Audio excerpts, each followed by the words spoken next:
Dalam perkara pidana 190 PTAD dan hari ini jumlah kita adalah pembelaan pembela yang diajukan oleh penasihat hukum. Siap dengan pembelaannya? Silakan.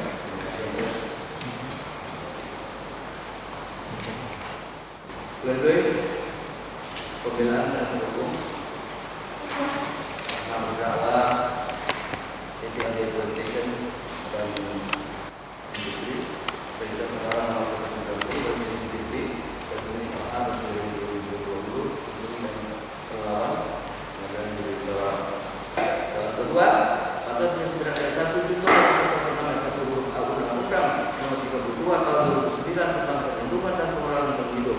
Setiap orang karena kelalaiannya menciptakan melampaunya atau mutu udara ambeien atau mutu air laut atau berperiak mutu udara ambeien atau berperiak baku kerusakan lingkungan hidup dipidana penjara paling singkat 1 tahun dan paling lama 3 tahun dan denda paling sedikit 1 miliar rupiah dan paling banyak 3 miliar rupiah. Secara singkat disampaikan langsung di sini bahwa surat dakwaan yang dibuktikan oleh jaksa penuntut umum dalam bentuk surat tuntutan dan dibacakan dan disampaikan pada presiden yang lalu itu sungguh bukanlah tuntutan berdasarkan pada fakta hukum yang ditemukan selama persidangan. Sebab sekalipun disebutkan jaksa penuntut umum bahwa surat tuntutannya adalah atas fakta persidangan dan atau fakta hukum, namun sesungguhnya tidaklah demikian adanya. Sebab misalnya saksi dan ahli serta bukti surat yang diperiksa selama persidangan ini, surat tuntutan dan analisa fakta dan analisa jenisnya, jaksa penuntut hanya mempertimbangkan keterangan ahli, meskipun ada ahli yang diajukan, tetapi sebenarnya tidak dapat disebut sebagai ahli dikarenakan tidak memenuhi persyaratan sebagai ahli dalam perkara ini. Bahkan bila dianalisa lebih jauh, selain pertimbangan surat dakwaan dan surat tuntutan itu, maka nampak jelas ada kecenderungan pertimbangan tidak tersebut hanya merujuk kepada keterangan Dr. Basuki Wasis dan Profesor Bambang Ero. Dengan begitu, persidangan ini pastilah sependapat bahwa dakwaan dan surat tuntutan yang demikian secara material bukan yang benar dan dapat dijadikan sebagai titik tolak untuk menandingi perkara ini. Sebab asas perkara kita adalah harus jujur, objektif dan tidak memihak. Tidak dirasa pembunuhan. Sekalipun demikian, dengan sudah ada surat tuntutan sekalipun beliau memahami fungsinya setidak-tidaknya secara perkara hukum. Atas pertanyaan tersebut, Pada menyatakan bahwa yang dapat hukum itu pertama-tama adalah pelanggaran hukum. Ini merupakan conditio sine qua non, syarat yang tidak boleh tidak ada. Kedua, yang dapat hukum itu adalah pelanggaran hukum yang menurut pengalaman tidak dapat ditiadakan dengan cara lain. Hukuman itu hendaknya merupakan suatu upaya terakhir atau ultimum remedium. Memang pada setiap ancaman pidana ada keberatan. Setiap orang yang berpikir sehat akan mengerti hal tersebut tanpa penjelasan lebih lanjut. Ini tidak berarti bahwa ancaman pidana akan ditiadakan, tetapi harus mempertimbangkan tuntutan dan kerugian. Ancaman pidana benar-benar menjadi upaya harus bertimbang dengan kerugian. Ancaman pidana benar-benar menjadi upaya penyembuhan serta menjaga dan jangan sampai membuat penyakit lebih parah. Untuk itu penyidik harus terlebih dahulu memahami dan mengerti tentang hukum pidana Indonesia, apa yang dimaksud dengan tindak pidana. Bahwa berdasarkan keterangan dari saksi Indra Gunawan dan keterangan terdakwa Bohkeng E yang saling berkaitan dan menerangkan bahwa sarana dan prasarana dapat mencukupi sebagaimana yang ditentukan oleh Permentan Nomor 5 Tahun 2018. Meskipun jumlah menara api awalnya berjumlah 8, tetapi sekarang sudah diperbaiki dan ditambah sehingga menjadi 25 unit yang terpasang yang ditempatkan dalam kawasan tertentu. Luasan 500 hektar terpasang 2 menara. Video tentang sarana dan prasarana terlampir bukti terdakwa T4 dan T5. 3. Bahwa berdasarkan keterangan saksi Indra Gunawan selaku grup kinerja setiap 6 bulan selalu memberikan laporan tentang kegiatan PTAD Plantation dan Industri, termasuk di dalamnya tentang sarana dan prasarana pencegahan dan pengendalian kebakaran lahan. Video bukti T1 sampai dengan T5, T8, T9, dan T10. Bahwa sesuai dengan keterangan saksi Buhari bin Ahmad, Indra Gunawan dan terdakwa Bohkeng E diperoleh fakta hukum bahwa peristiwa kebakaran mengakibatkan PTAD Plantation dan Industri menderita kerugian yang tidak sedikit. Bukti surat T5. G. Bahwa keterangan ahli Profesor Hero menyangkut tentang ganti kerugian tidak memiliki dasar hukum yang jelas. Sesuai dengan keterangan ahli disediakan, beliau tidak dapat menjelaskan dasar hukum perhitungan ganti rugi akibat kebakaran lahan. Sebab perhitungan ganti kerugian harus mengikuti peraturan Menteri Lingkungan akibat pencemaran dan atau perusakan lingkungan hidup. Berdasarkan peraturan ini diperoleh fakta hukum, keterangan ahli ini tidak dapat menjadi bukti yang sah. H. Saksi Majrun sebagai Kepala Dinas Perkebunan Kepulauan di bawah sumpah menerangkan bahwa saksi tidak pernah meninjau lokasi kebakaran, hanya menerima informasi dari bawahannya. Bahkan saksi juga menjelaskan tidak pernah melakukan evaluasi terhadap sarana dan prasarana dan milik terdakwa, juga tidak pernah memberikan peringatan atau teguran secara tertulis ataupun lisan. Keterangan saksi dari Dinas Perkebunan dan Pertanian Pelalawan di persidangan juga tidak dapat menerangkan tentang kebakaran yang terjadi serta tidak dapat menjawab dan menjelaskan bagaimana dengan kelengkapan sarana dan prasarana yang dimiliki oleh PT AD Industri. Sedangkan terdakwa setiap semester selalu membuat laporan tentang pengelolaan lingkungan hidup. Jadi tidak ada kepastian dari Dinas Perkebunan dan Pertanian Pelalawan atau Dinas Lingkungan Hidup, baik itu dari kabupaten dan atau provinsi, apakah sarana dan prasarana yang dimiliki oleh terdakwa sesuai dengan aturan main yang ada. Bukankah kewajiban dari Dinas Perkebunan dan Pertanian dan Lingkungan Hidup untuk membuat penilaian tentang sarana dan prasarana yang dimiliki terdakwa sesuai dengan pasal 33 Permentan nomor 5 tahun 2018? Namun hal ini tidak dilaksanakan. Hanya penyidiklah yang berani menyatakan bahwa sarana dan prasarana PT Implementation dan Industri tidak memadai. Tentunya pendapat penyidik seperti ini tidak berdasarkan kepada peraturan perundang-undangan. Ini bahwa PT AD Implementation dan Industri memerintahkan dan menempatkan tim ke lokasi yang terbakar. Faktanya, saksi Indra Gunawan memerintahkan dan menempatkan 10 unit alat berat ke lokasi kebakaran. Dengan alat berat tersebut ditambah dengan tim damkar dibantu oleh karyawan, api dipadamkan dalam waktu 5 jam sehingga api tidak meluas ke lahan yang lain.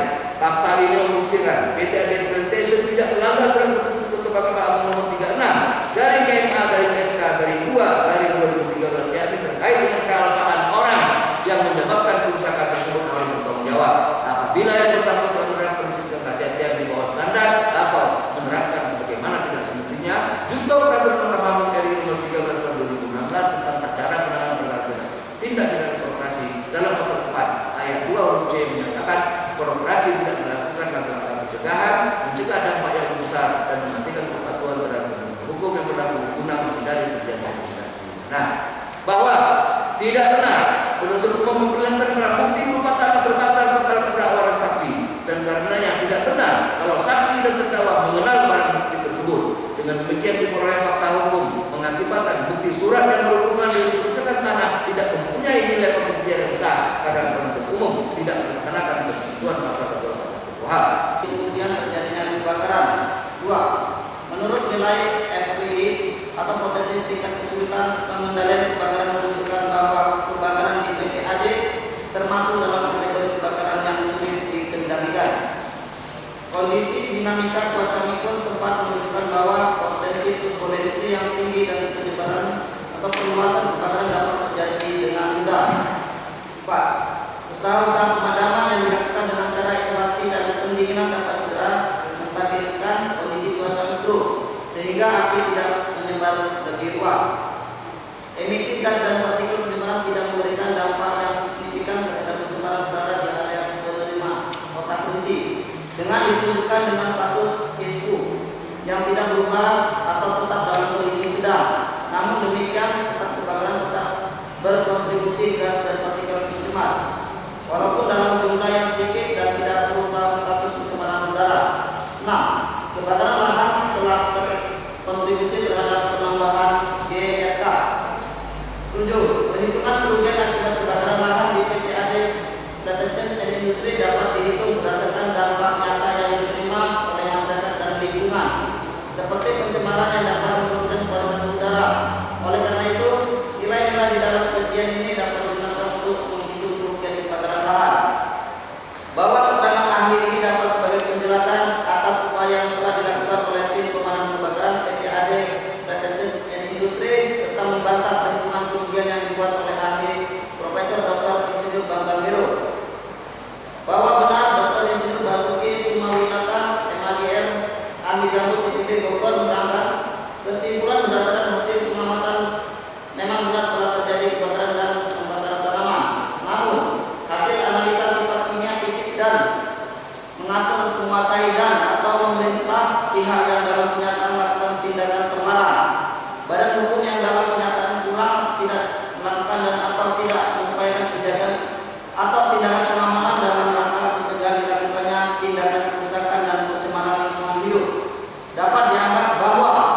Sanksi tindakan menurut Profesor Al-Bukhari merupakan sanksi dalam hukum pidana yang bersifat antisipasif, bukan reaktif terhadap pelaku tindak pidana yang berbasis pada filsafat determinasi dalam ragam bentuk sanksi yang dinamis dan sofistikasi, bukan pemerintahan fisik atau perampasan kemerdekaan dengan tujuan untuk memulihkan keadaan tertentu bagi pelaku dan korban. Memperhatikan sanksi pidana yang ada pada pasal 98 ULPH sampai dengan pasal 11 ULPH, pasal 113 ULPH sampai dengan pasal 115 ULPH yang mengenakan sanksi pidana penjara dan denda, serta pasal 119 ULPH yang dapat memberikan hukuman tambahan kepada badan usaha. Maka hukuman bagi badan usaha yang melakukan tindak pidana hanya berupa sanksi pidana denda dan ditambah dengan sanksi pidana tambahan atau tindakan tertentu. Dengan demikian, dalam hal surat dakwaan yang dibuat oleh jaksa penuntut umum mencontohkan pasal 180 PH dalam surat dakwaan, dan jaksa penuntut umum juga akan menuntut agar badan usaha juga dijatuhkan hukuman berupa pidana tambahan atau tertentu. Maka jaksa penuntut umum perlu juga mencontohkan pasal 119 PH dalam surat dakwaannya. Bahwa faktanya pada surat dakwaan terhadap PT AD Pertesan dan Industri tidak ada didakwakan pasal 119 mengenai pidana tambahan. Hal ini mengakibatkan hakim tidak dapat memutus hal-hal yang tidak didakwakan, sebab hakim hanya berpatokan kepada surat dakwaan yang dibuktikan oleh penuntut umum. Bahwa alasan selanjutnya adalah bahwa pidana tambahan yang disusun oleh ahli Profesor tentang Bambang Hero berdasarkan kriteria hasil pemikiran laboratorium terhadap tanah yang terbakar, tetapi sudah menjadi fakta hukum bahwa tanah terbakar tidak ada disebutkan atau dibuktikan di persidangan yang mengakibatkan hasil pengujian yang dilakukan oleh laboratorium tidak mempunyai nilai pembuktian. Oleh sebab itu, pidana tambahan ini tidak dapat dibuktikan. Di samping itu juga, perhitungan yang dibuat oleh ahli di hadapan persidangan tidak menyebutkan dasar hukum perhitungan pidana tambahan. Sementara itu, kita mengetahui bahwa untuk perhitungan pidana tambahan diatur melalui Permen KH nomor 13 tahun 2011 tentang ganti kerugian akibat pencemaran dan atau kerusakan di lingkungan hidup. Kesimpulan. Sebagaimana dengan uraian di atas dapat diperoleh kesimpulan sebagai berikut. 1. Bahwa benar telah terjadi kebakaran lahan pada tanggal 7 September 2019 di areal 234 PT AD Plantation. Kebakaran dimaksud dengan segera dapat dipadamkan oleh personel pemadam kebakaran PT AD Plantation dengan cepat, yaitu selama 5 jam. Personel kebakaran dapat memadamkan api sehingga api tidak meluas. 2. Bahwa akibat kebakaran ini PT AD Plantation dan Industri menderita kerugian akibat peristiwa kebakaran. 3. Bahwa dalam perkara kasus tidak terdapat kerusakan lingkungan sebagaimana dengan fakta hukum yang telah kami sebutkan di atas, sebab dalam persidangan tidak diperlihatkan pada bukti berupa tanah terbakar yang rusak. 4. Bahwa PT AD Plantation dan Industri memiliki sarana dan prasarana pencegahan dan pengendalian kebakaran lahan sesuai dengan Permen nomor 5 tahun 2018. Setelah pasca terjadi kebakaran pada tanggal 7 September 2019 dilakukan perbaikan terhadap sarana dan prasarana pencegahan dan pengendalian kebakaran lahan.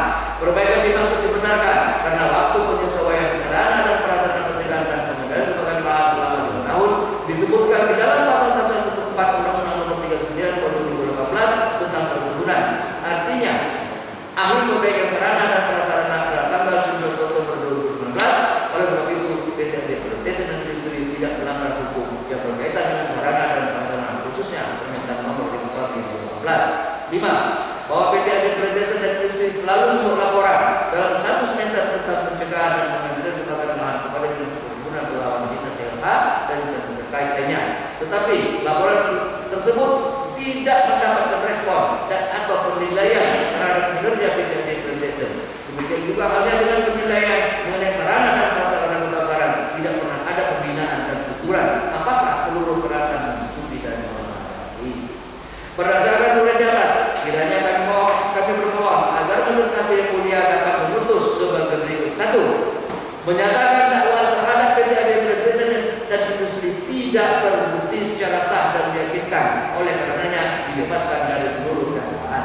2. Menyatakan lahan terbakar dapat difungsikan oleh terdakwa PT AD Plantation. 3. Biaya perkara dikeluarkan kepada negara. Demikian penilaian penasihat hukum kami sampaikan pada tanggal 27 Oktober 2020 di hadapan persidangan yang mulia ini. Penasihat hukum kemudian para partner Muhammad Semangat Sepuh Sarjana Hukum Magister Hukum ditandatangani dan Suherdi Sarjana Hukum ditandatangani.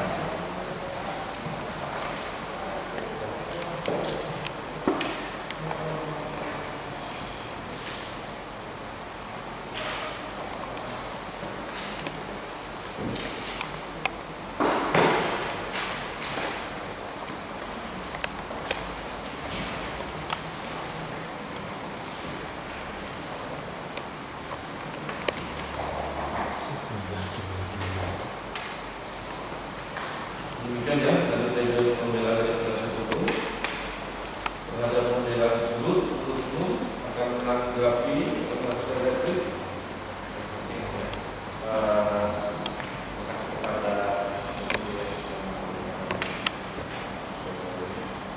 kami dari sampai sana.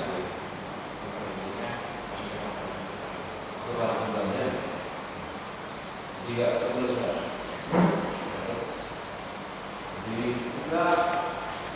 karena saudara menanggapi saya silakan, kita minta waktu 2 minggu untuk keputusan. Di keputusan insyaallah akan kita bacakan pada hari Kamis tanggal 12 November 2020 ya. Sekarang minggu